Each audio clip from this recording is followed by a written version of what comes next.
Good morning, good afternoon to many of folks on this webinar. Welcome to this webinar. It is co-sponsored by the Aspen Institute's program on philanthropy and social innovation, which I lead, as well as the Generosity Commission, which has commissioned a number of research studies, one of which you are going to hear about today. What I should say, I will talk a little bit about the commission and about the Aspen Institute, but I'd rather dive quickly into the topic and our speakers, just because they are so impressive and the topic is so important. I would start by just saying, every week we read in the newspapers of stupendous gifts by people who are stupendously wealthy. We also read about consortia of foundations that have gotten together to try to solve a really hard problem, like restoring the American dream of upward economic mobility, or mitigating climate change, or somehow overcoming the pandemic, or addressing racial inequities and advancing racial justice. Those are the givers, and those are the topics that we won't be dealing with today. Instead, we're going to focus on the activities of everyday donors, middle-class donors, who are so much the part of the backbone of civic engagement in our society, and also focus on those organizations that they tend to support. In particular, we'll be looking at community-based, people-serving nonprofits that have been so much in demand during a time of a pandemic, when rural families, urban families have been struggling with the health effects and the economic effects of that pandemic. We're fortunate enough that both Mireille Kim and Louis Falk have undertaken a study that takes a look at the fate of 600 community-based organizations from across the country, and asks the question of who do they serve, what do they provide, and how are they faring, because they are very heavily dependent, not on the big foundations, not on the ultra wealthy givers, but on the support of everyday givers. They will be followed by Una Osili, who is of the Lilly School of Philanthropy. She's going to focus on one segment in particular of the giving population, and that's donors of color, and ask and answer the question of what are they supporting, what trends are they leading, and what we can expect going forward in the future.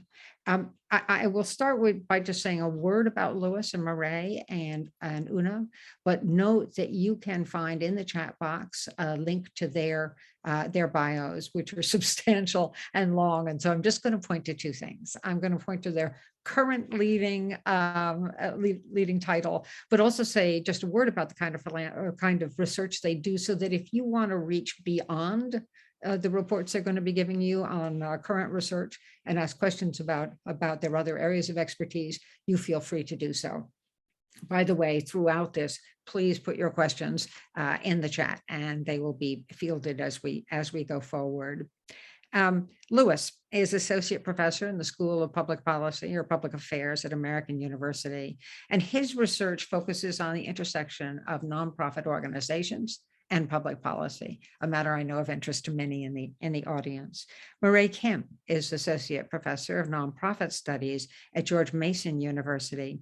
She's also co-editor of the Nonprofit Policy Forum, and she is a visiting scholar at Independent Sector.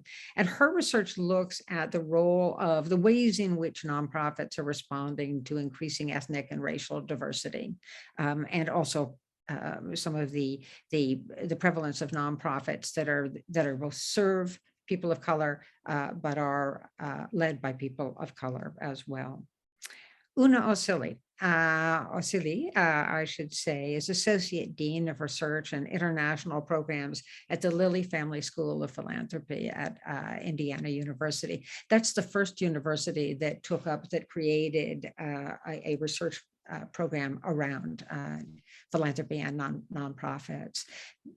Something to say about Una over and above what she'll be talking about today, and that is that she has led a study, a recurring study called Giving USA, which looks annually at trends in giving. I raise that because many of the reasons the Generosity Commission began was based on some of the trends that Una and her colleagues reported. This is an important piece of research that happens every year. She also chairs the school's philanthropy panel study, again, ongoing research. So you are going to hear from three of the most knowledgeable folks when it comes to philanthropy and civil society. And I'm going to open up with Lewis and ask you to start. Thank you, Jane. I appreciate it. I am presenting on behalf of a team of ours. As you can see, this report is part of a broader effort that we've been engaged in across a number of institutions. And it's an effort that's going to be taking place across a number of years. The vision here is for a long-term panel study of nonprofit organizations across the United States. And we're delighted to be able to report on the first year of this long-term panel, which we launched last year, to report on the period before 2020, so before the pandemic, and also how nonprofits were responding and how donors were particularly supporting nonprofits, both before the 2020 period and during 2020 itself. I'd like to acknowledge our funders, and we're extremely delighted to be able to have this opportunity to launch this study. And it's in large part because of these funders to be able to get this study off the ground. The Generosity Commission, as well as funding from the National Science Foundation to be able to continue this work and broaden it over the next 3 years. We also want to recognize independent sector who has helped support the study in part through the Visiting Scholars Program. Now this, as I mentioned, this is a multi-year study, but the first year findings are extremely important to get us off the ground, but also to be able to provide benchmark measures to be able to understand longer term trends in the sector. And especially now, it's more relevant than ever to understand how organizations emerge from the pandemic and other important trends that have been taking place over the last few years. So this will not only add one point in time nationally representative understanding of nonprofits on the ground and how demographics and donation trends are changing, but also to be able to provide a benchmark for long-term understanding of trends, as well as be able to provide publicly available data for research and additional findings over time. So in our first year, we're really extremely focused on the understanding how nonprofit organizations themselves are being affected by giving trends. We have a lot of understanding from different studies in the field, including Giving USA and other studies that have been able to give us a lot of understanding on general overall trends in donations, but we have less understanding of the impact on specific organizations across the United States. And how organizations in communities are being affected by those trends. We wanted to be able to look at this across a variety of different aspects of organizations' experiences, including their different subsectors, their location across the United States, and the types of communities that they serve, in addition to organizational demographics. And so one of our focus when we were sampling the organizations in the study was on community demographics. So the first focus here is understanding how nonprofits across different communities in the US are being affected by these trends and how they're responding. With a focus here on understanding especially organizations that are focused on communities in lower income areas of the country, as you can see visually represented on this map. And our second focus was to understand the urban, rural, and suburban divides across the country, with an understanding that nonprofits in the recent years have been growing not only in center city urban environments, but also recognizing the growing importance across different demographic characteristics of communities and location as it relates to suburban and rural areas as well.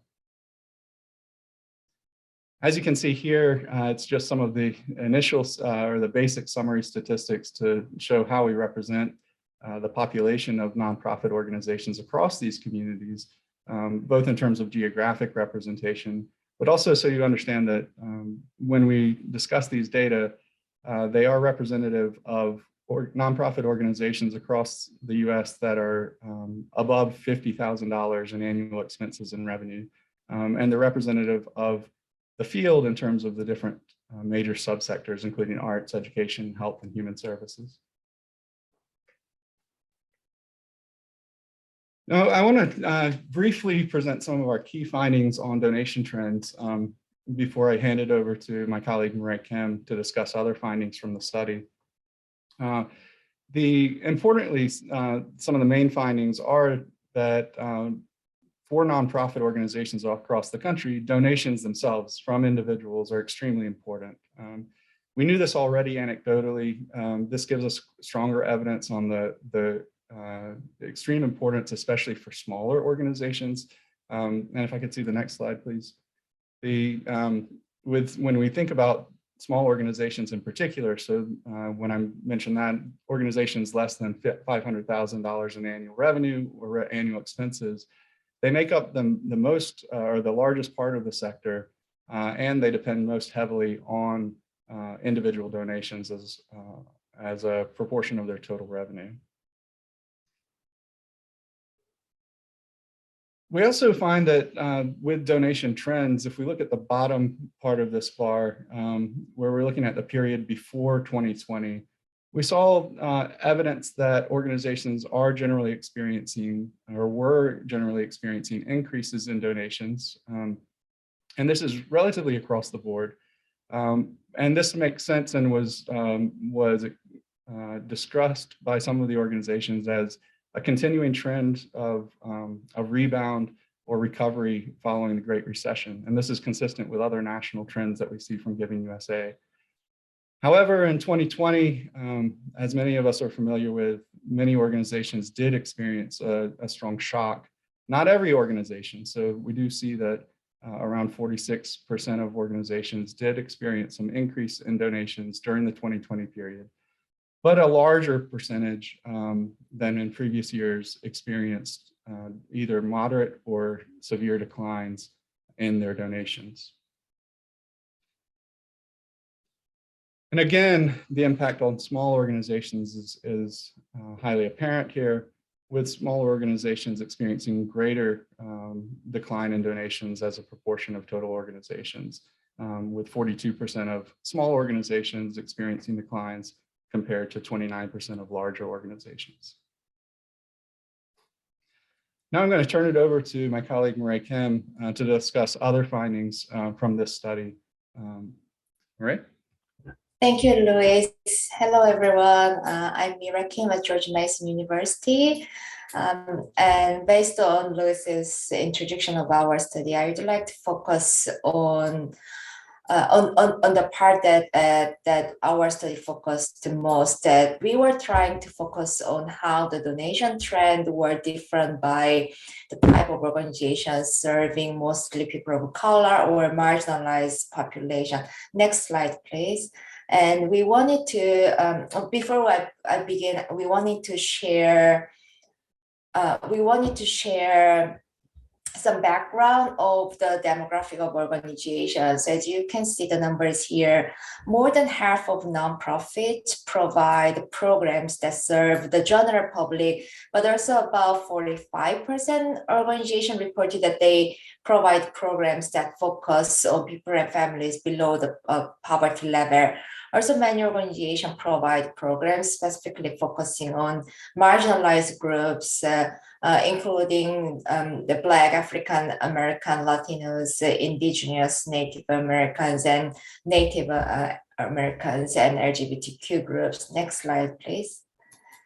And our study also produced findings about the composition of nonprofit leadership and their board of directors. So the numbers that we found include 70% of nonprofits having at least one board member of color. And it's also worth noting that on average, half of board members are female. And also the data point out that about 1 out of 5 executive directors are people of color, and more than half of executive directors are female.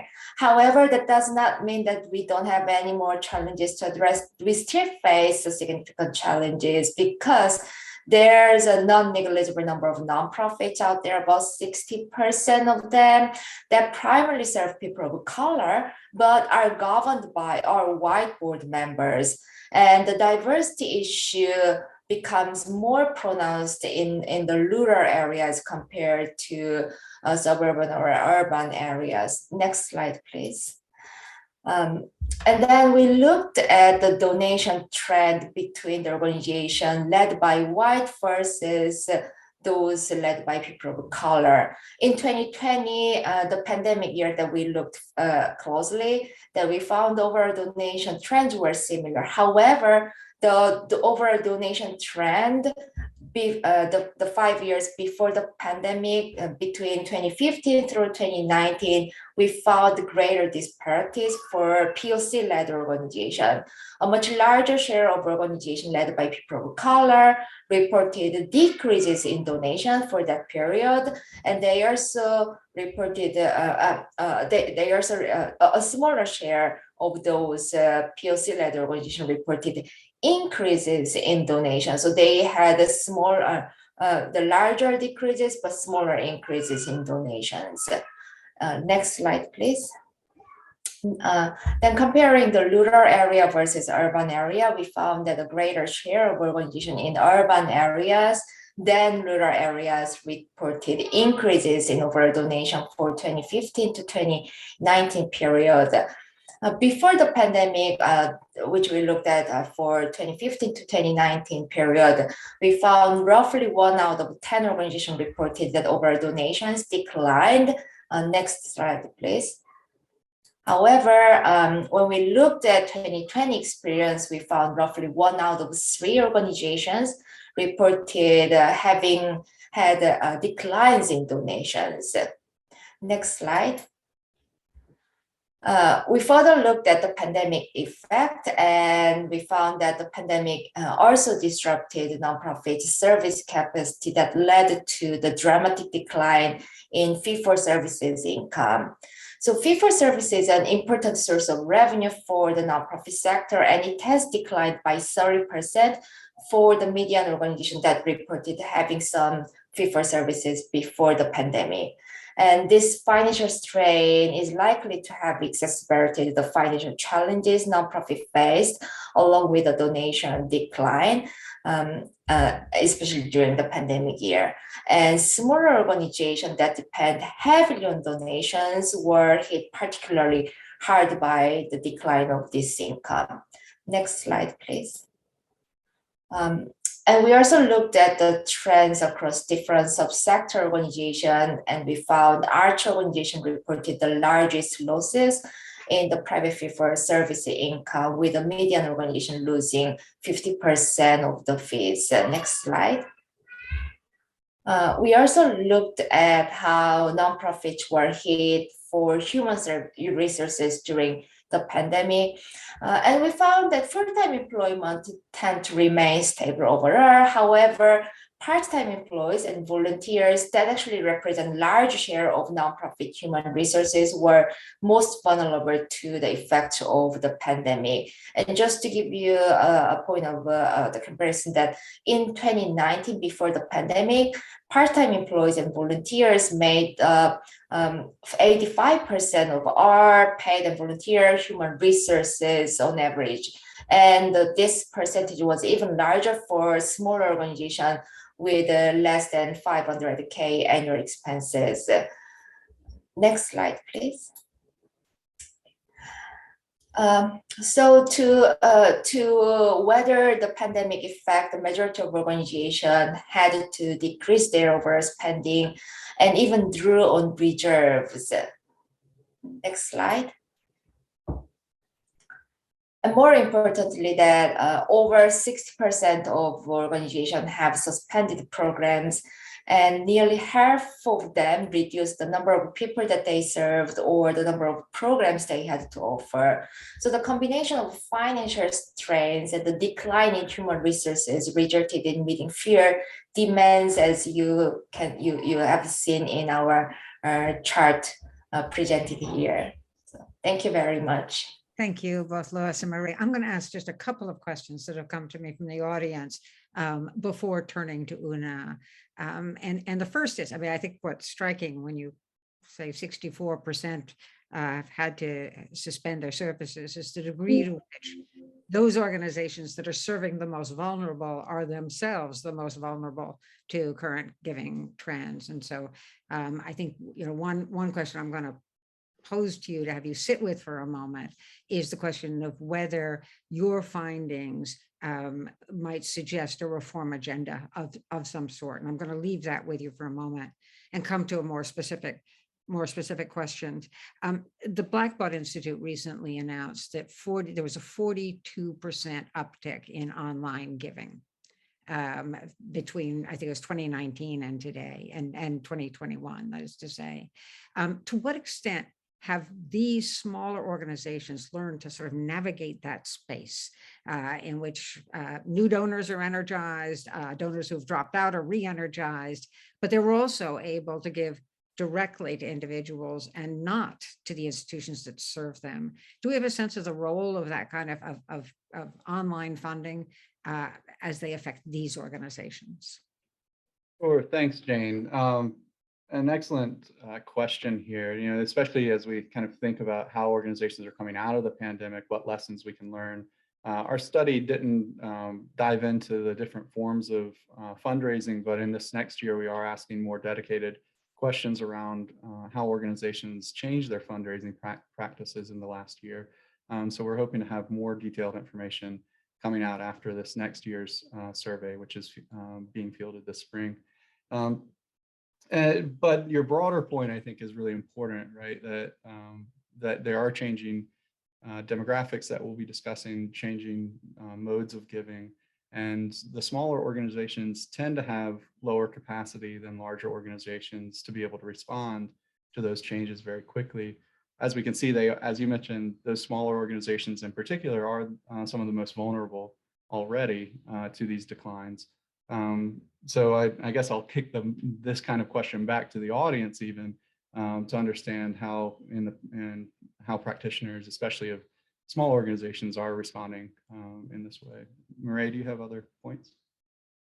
Thanks, Luis, for covering the most of what I was hoping to share. But yes, we haven't delved into the different types of fundraising, but the New Year survey, we collected information. But in our year one survey, also looked at how organizations rely on donor advisory funds just to have a better understanding of the new mechanisms of giving. So that has provided us the benchmark data to compare how that impact would grow over the years, especially since that our year one data comes from 2020, and there has been growing use of DAF during 2021 and 2022. We believe that collecting the same data over the years will provide us the right data point to provide more concrete answers to your question. Another question that has come up notes that that this is a political year, and we will soon be going into a presidential election year. And so the question is the degree to which these organizations, community-based organizations, are relied upon for advancing voter registration or driving voters to the polls. Do you have a sense of that, Marie? We did collect some data on that aspect, but our main report did not cover it just because that we ran our survey in 3 different waves, and only our first wave sample had received that part of the question. So the sample size that answered that particular question was much smaller. However, I'm happy to redirect the audience to see the recent report released by Nonprofit Vote. They actually have analyzed that how nonprofits were engaged in voter education, voter registration activities using our data set, and they have just released their report using our data set. And since I'm not the author of that analysis, I don't want to represent them, but I'd love to redirect the attention to Nonprofit Vote's report release. I'm going to share the link on the chat soon. Yeah, thank you. It's hard to overstate the importance of creating this data set so that others can come in with their own sets of questions and compare the trends year over year. I'm going to turn to Una Osili now. Una, as I mentioned, is Associate Dean at the Lilly School of Philanthropy, and not only will she report to us on the activities of donors of color, but she's been kind of a guru to the Generosity Commission as the person who is perhaps the world's expert on trends in giving year over year. So Una. Thank you so much, and it's a pleasure to join you all virtually. I am thrilled, honored to be able to join this panel to share some of the big picture trends and also the latest research from Everyday Donors of Color report. So let's start with the very big picture, and that is, what does giving look like right now? On the next slide, you will see a picture of Giving USA 2021.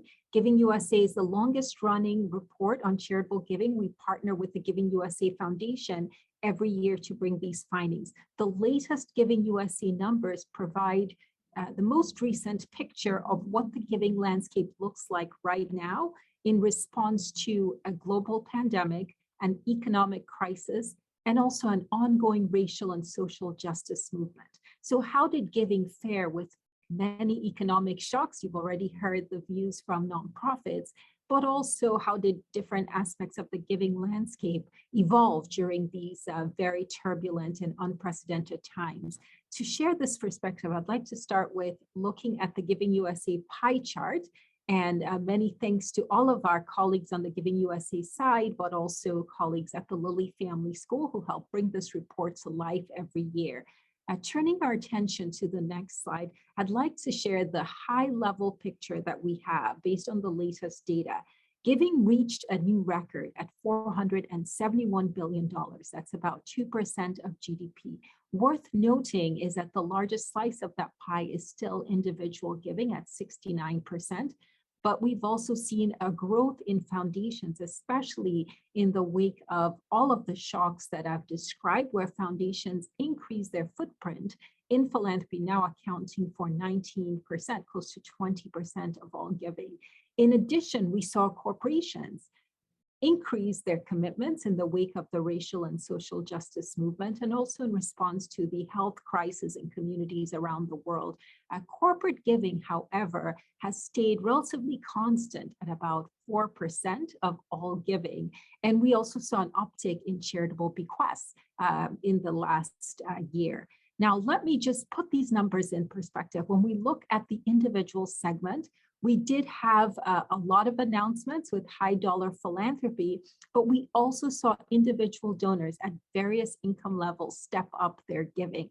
I did want to highlight that along all of these trends, America is becoming a much more diverse landscape. So when we look at individual donors, we're seeing the rise of course, different age groups and their participation in giving, but also an increasingly diverse array of donors who are giving in different ways and supporting different types of causes.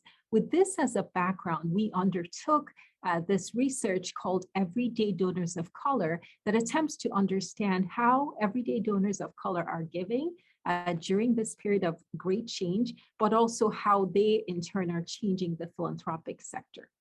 Before the pandemic, we also had another trend that's worth noting that we have been tracking for several years now. And that is the trend in the declining number of Americans who are actually contributing to registered charities. On the next slide, I'd like to share with you the latest data from the Philanthropy Panel study. The Philanthropy Panel study is the longest running study, most comprehensive study of American philanthropy. It was initiated in 2000. At the beginning of the 21st century, and we followed the same group of about 10,000 donors through the past few decades. Around the time of the Great Recession, we started to see this declining trend. For a long time, giving had been stable, with 2/3 of Americans giving, more Americans giving than almost any other civic activity. But right around the time of the Great Recession, we started to see this declining trend.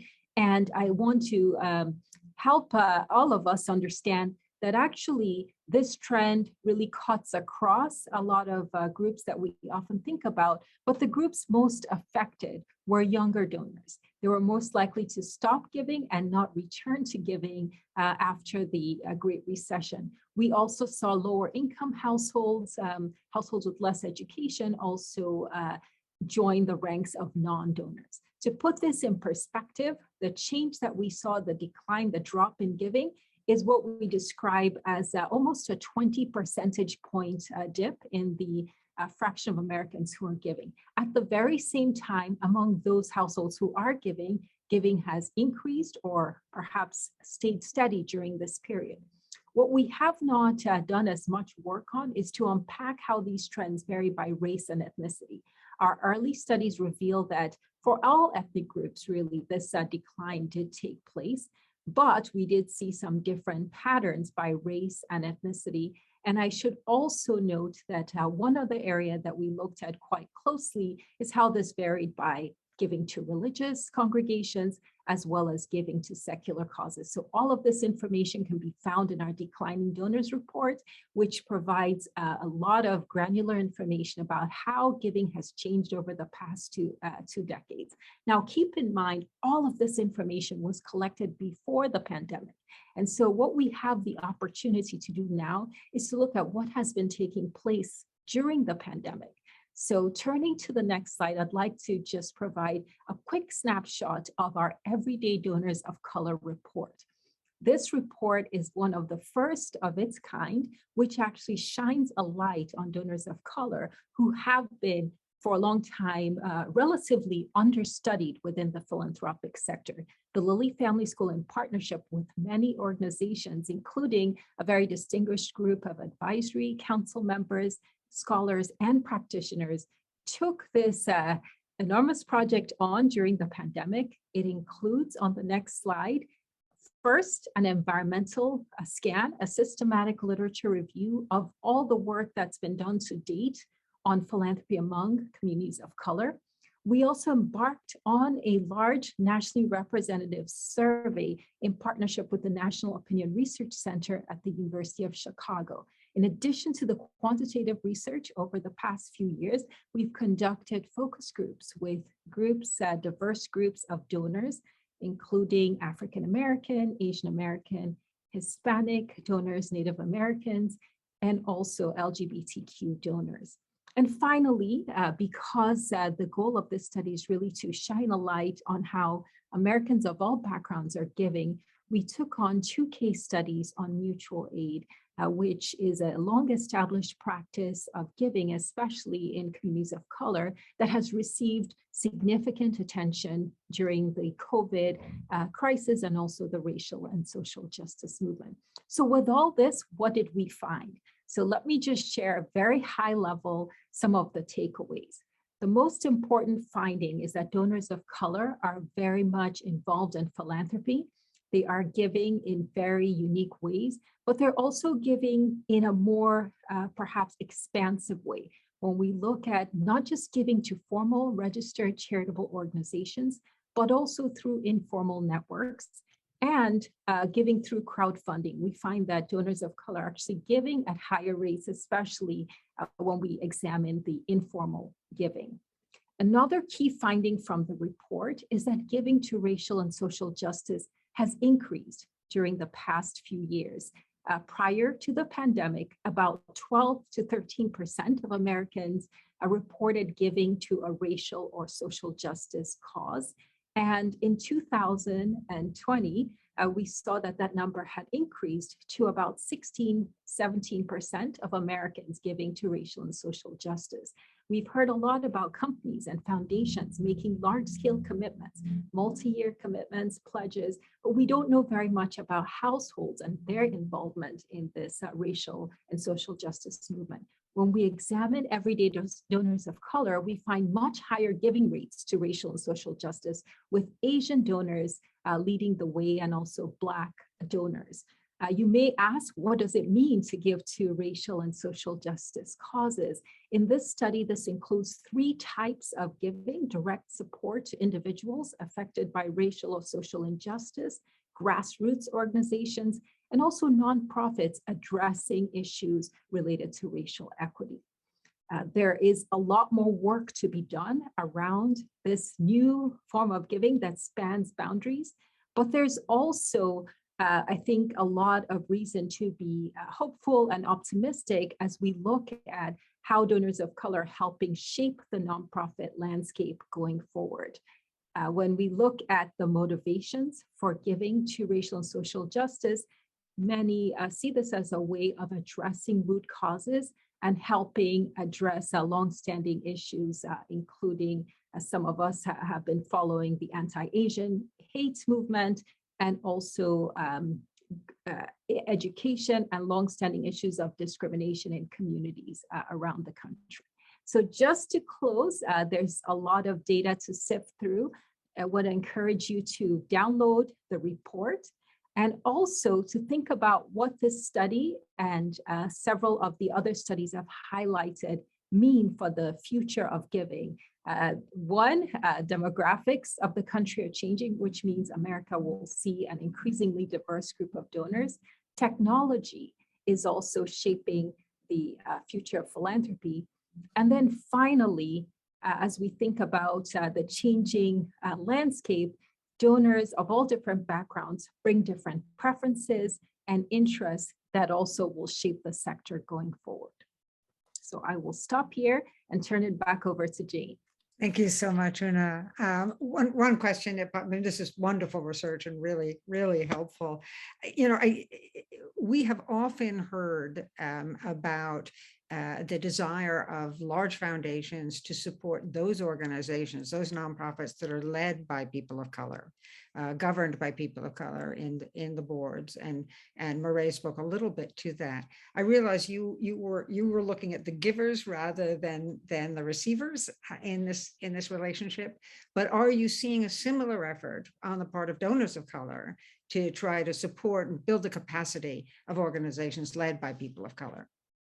Absolutely, I did. Thank you for that question. Even though our study did focus on donors, we did have the opportunity, as you saw, to conduct focus groups with donors of color. And what we found during the pandemic is that many donors of color were also realizing that their role as donors was to push for more equity within the organizations they support. So for those donors, it was asking questions around who the leadership of the organization was, whether people of color were represented, not just at the board level, but also in the executive team. And they were thinking more broadly about how to bring that series of sort of how do we shift the power, hashtag shift the power. That conversation resonated with a lot of donors.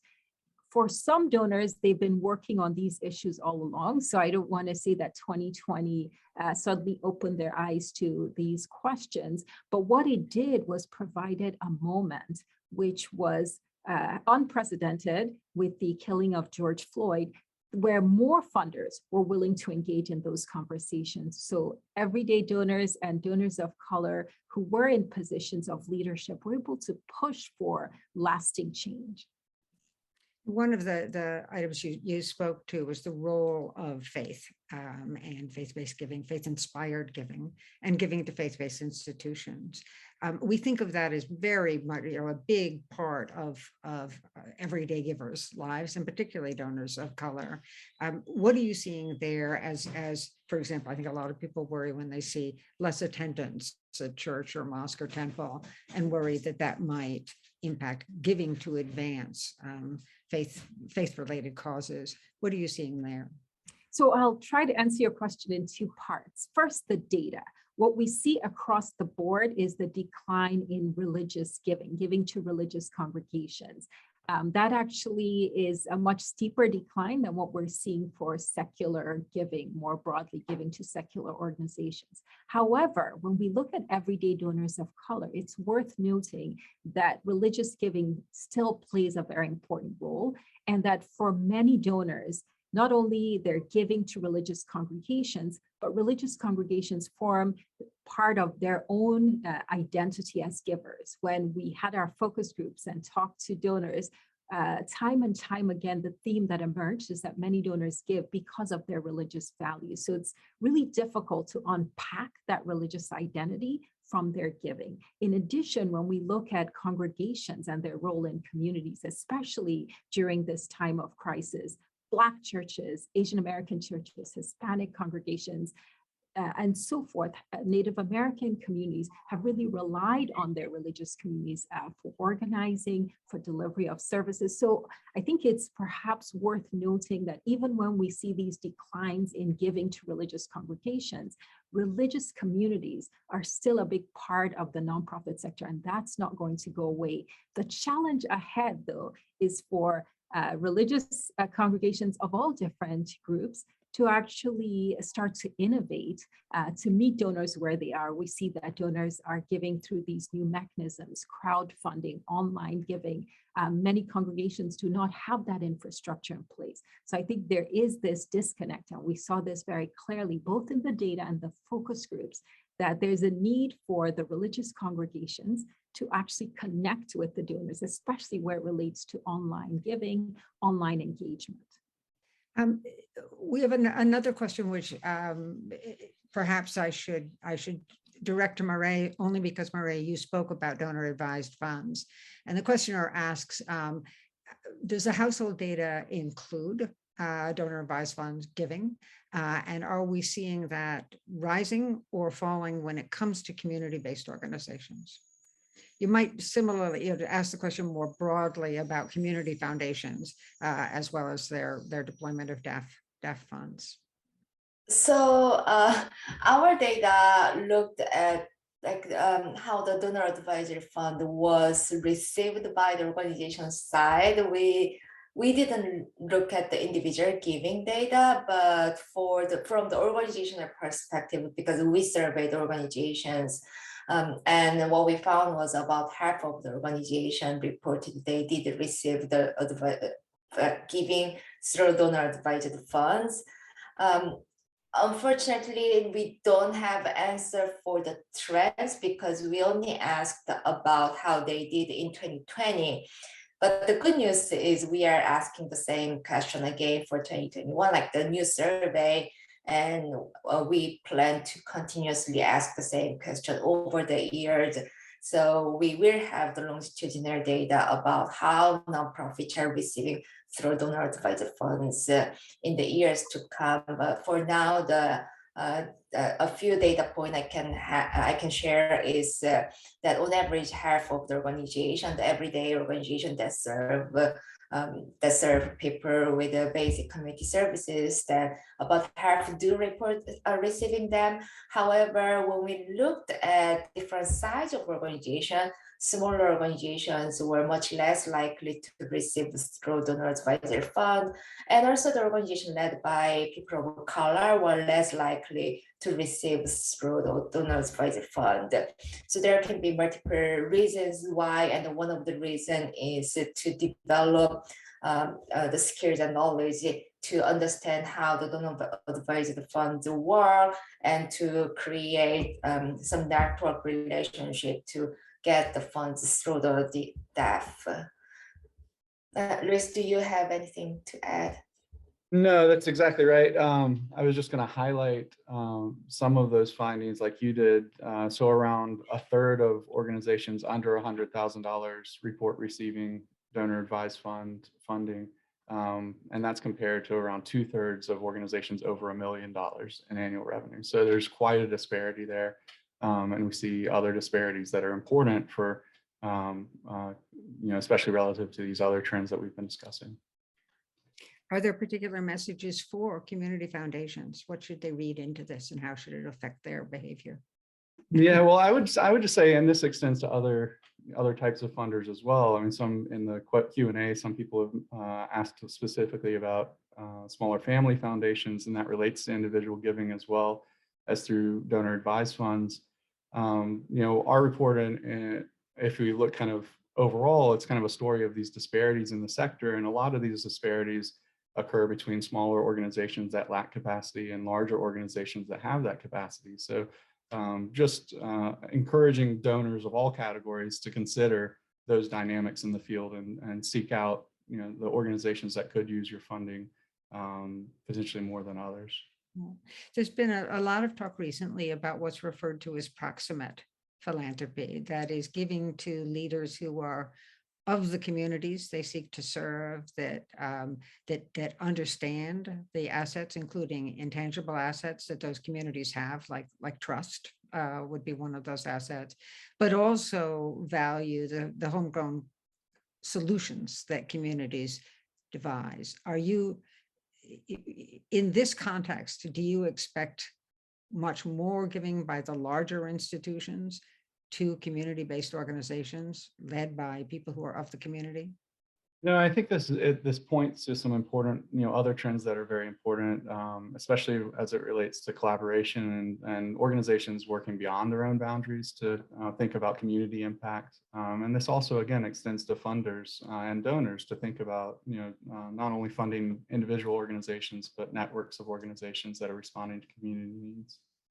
I can add and just say our Bank of America study, which we conducted during the pandemic, did show a rise in giving to local organizations. Giving local increased. And in fact, in response to the pandemic, nearly half of the sample gave either to a local nonprofit, sometimes a local business, a local individual. Around this time, we've also seen sort of something that perhaps predated the pandemic, but people defining philanthropy in a much more expansive way. So their idea of giving in response to COVID might be giving to a registered nonprofit, but could include impact investing, supporting a local business, supporting a local individual. Many of us know people who may have needed assistance during the pandemic and giving to them directly. This was certainly a trend that we saw in the everyday donors of color data as well.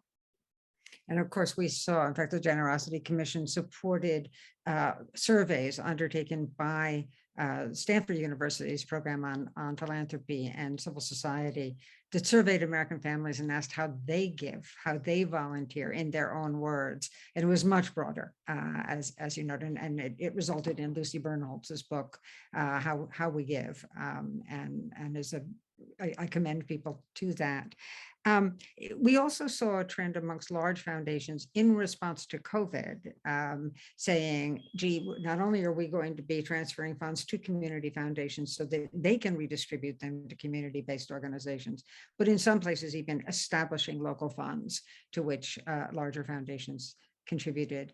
The long-term effect of that, will they find that really worked for them? And even in the post-pandemic period, whether that will continue will be interesting to see. Both for Murray and for Louis, many of the questions we're getting on the chat relate to what you would ask going forward. For example, Leslie Lankowski asked, to what degree will inflation impact some of your findings? Obviously, inflation is new, so it's not in your the last year of study, but is this one of the questions you'll be adding, and are there other new questions that strike you as appropriate? Louis, thank you for that, Jane, and thanks, Les, for raising that issue as well. It's this kind of trend especially, this is related to the trend of the pandemic, that when we started this panel study, the pandemic had not happened. But it demonstrates, again, the value of having this kind of study that's conducted year over year, to be able to really understand these trends and how they're impacting nonprofits as they evolve. So we are, expecting to get additional information on these types of impacts. And I'll just say that the inflation question, it's interesting on the donor side, but it's also highly relevant to nonprofits' budgets overall. So that's something we're hoping to understand more. And in terms of new questions we are adding to the year 2 survey, we are trying to have better understanding of what kind of mechanisms that they use to fundraise, because we learned a lot about how their donation trend have increased or decreased, but we like in year 2 we want to understand better what kind of different tools they are incorporating into their fundraising strategy. So that's one type of new data that we are trying to collect. And another thing is earlier I mentioned briefly that we administered like a civic engagement, public engagement type of question only for a subset of the sample, and we are trying to reach out to our panel organization to answer those questions to better understand how they are engaging in broader civic and public affair issues, and how that has to do with the way that they are funded through by the community. If I could just add one other thing that we're interested in seeing is we noted in the first year survey that around 60% of nonprofits across the country used PPP loans and other forms of federal support from the pandemic itself. As those funding streams phase out, we have a question on how organizations are going to respond moving forward in light of that as well. We've been focusing mostly on giving, but there is giving of treasure, but there is giving of time, and an important part of our thinking here. To what degree did your respective studies look at volunteering, trends in volunteering? And I know, Una, that might go beyond your current study, but to others, are we seeing that same kind of, if we see overall a decline in the number of givers, not the number of dollars given, but the number of givers, are we seeing similar trends when it comes to the number of volunteers? Yes, I will say the study that I referenced, the philanthropy panel study, also includes volunteering. And we did look at volunteering over time. Volunteering is much less, I'd say, prevalent in the American population than giving. We, based on the data, I think Les Lankowski's here, when he led the Corporation for National Service, he did help start a study within the current population survey that also tracks volunteering. And we find much lower rates, sometimes 25% on average of Americans who volunteer. Now, over time, we have seen a decline in volunteering rates. It doesn't quite mirror the same patterns we've seen with giving, but the downward trend is there. In our declining donors report, we've looked across several studies, the current population survey, the general social surveys, the consumer expenditure index survey, all of them show this declining trend. And you may ask, why are we seeing these declining trends? I think that came up in the Q&A function. For the giving equation in particular, we've been able to look at why giving is declining. About half of the decline can be attributed to economic factors. So as we noted, around the time of the Great Recession, so declines in income and wealth explain close to half of the decline that we see. But the other half is explained by other factors, so non-economic factors. Those include trust, lower levels of trust that Americans have in institutions, also very closely linked to declines in religious participation. We know that people who attend services frequently and identify with a religious tradition are also not just more likely to give to religious congregations, but also to secular charities. So when you put all this together, there are really two factors, the economic set of factors, but also non-economic factors. And as we look at the pandemic and how it will affect giving, it is clear that there has been a shock, of course, and that during periods like this, across the globe, we have seen an increase in pro-social behavior, more people giving giving, volunteering, engaging in helping behaviors. And I think we are all very hopeful that some of those pro-social behaviors will continue as we emerge from the pandemic, especially if the social sector works to continue to engage those donors and volunteers beyond this period. Sorry, I was muted. Perhaps that goes to the larger question. I mean, here you have found, Una, and others have noted that there is an increase in the year over year, more money and more time is given, and yet by fewer donors and fewer volunteers. And you ask the question, well, why does that matter? If the funds are out there to help solve problems and support civic organizations, does it matter that fewer people are the sources of that, are engaged in giving and volunteering and other forms of civic engagement? Is there a sense that giving trends and volunteering trends could in a way be the canary in the mine? That it tells us about economic hardship, it tells us about inequality, it tells us about a shrinking middle class, it tells us about social isolation, a decline in trust. Is this important to others for that reason? Because it does serve as a canary in the mine? Yes, I do think so. I think there's a lot we can learn, especially if we look back at, because we do the work on Giving USA, we can look back into the 50s and even where we are now. And seeing these declines leads us to ask, how does this change America? How does this change our communities going forward?